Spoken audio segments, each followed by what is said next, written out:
80, como chefe do setor de medicina psicossomática, que eu fui para a pediatria do Hospital da Lagoa começar a atender os meus pacientes. E meu papel como chefe da psicossomática era ouvir os pacientes que eu atendia, ajudar a criança com câncer a lidar com a quimioterapia, ajudar a criança que tinha pneumonia e a mãe morava num lugar muito ruim a lidar com a doença e com o sofrimento social. Foi aí que me dei conta que a palavra psicossomática faltava algo, e não era à toa. Faltava o social, tinha que ser biopsicossocial. Porque nós adoecemos, o adoecer, ou a saúde, para falar o contrário, o conceito de saúde pela Organização Mundial de Saúde é o bem-estar biopsicossocial do indivíduo. E o ato médico ainda é muito baseado no diagnóstico histopatológico. Mas nós somos seres humanos com alma, com espírito, com afeto, com relação e com uma vida por trás. Moramos num determinado local, vivemos numa determinada residência, e quem cuida disso? Então, para exemplificar e vocês terem noção clara do que eu estou falando, eu vou contar dois casos. Um é um adolescente que tinha síndrome nefrótica, ele tinha uns 12, 13 anos, torcedor do Flamengo. Ele chegava cheio de vida, apesar de com síndrome nefrótica, é demasiado, com 80 quilos. E nós, carinhosamente e com muita técnica, ajudávamos, em termos leigos, a enxugar esse paciente. Ele ficava com a sua doença controlada e até alta. Nesse momento vinha o pai, e eu era responsável para prescrever a medicação na aula. Eu olhava para o pai e percebia que o pai era alcoólatra e que o pai era analfabeto. Então ele, portanto, não leria a receita que eu estava prescrevendo. E que era necessário... A mãe desse paciente, ela tinha uma doença mental e 4 filhos menores.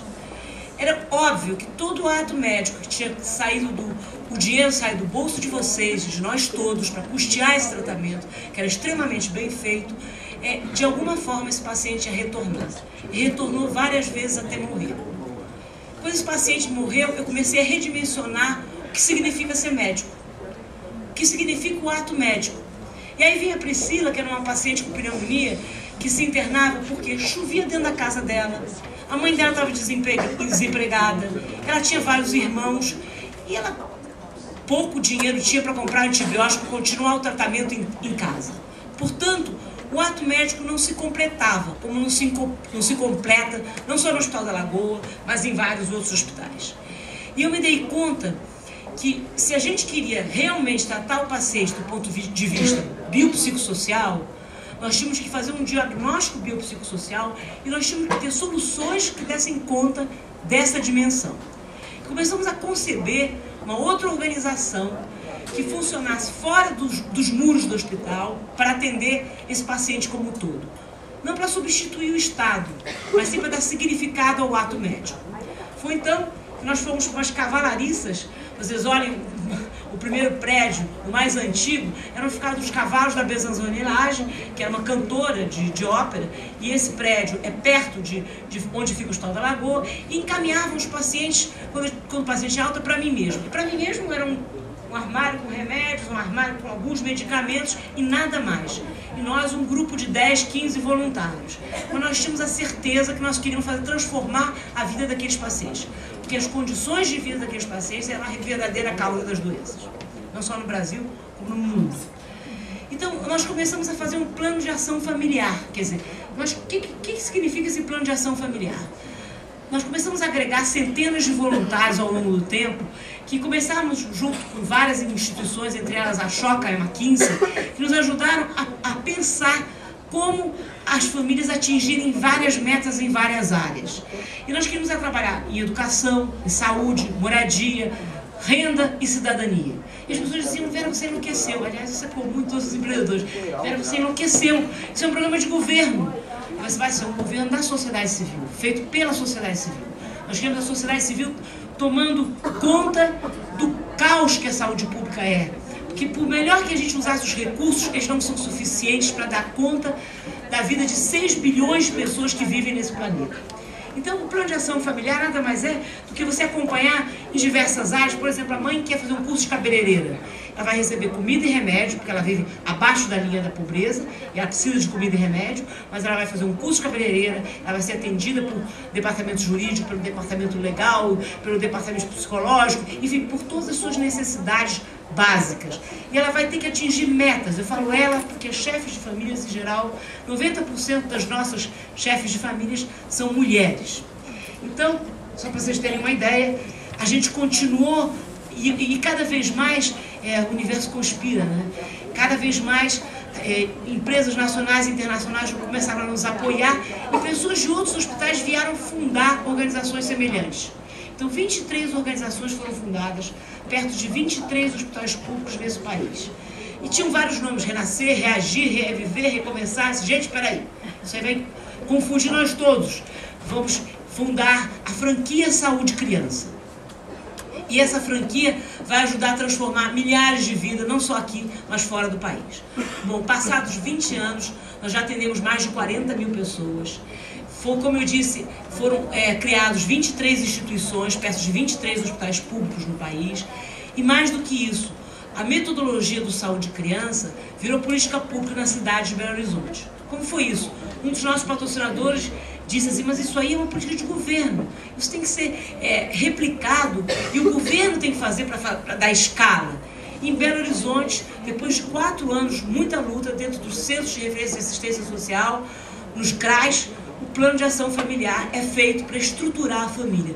A família atingindo essas 5 metas, ela se transforma totalmente. Porque aquele paciente que dizia: doutora, como pobre eu tenho tudo, esse não me preocupava. Porque esse tinha força interior e exterior para continuar caminhando. O que me preocupava é o paciente mulher com 4 filhos que vive abaixo da linha da pobreza.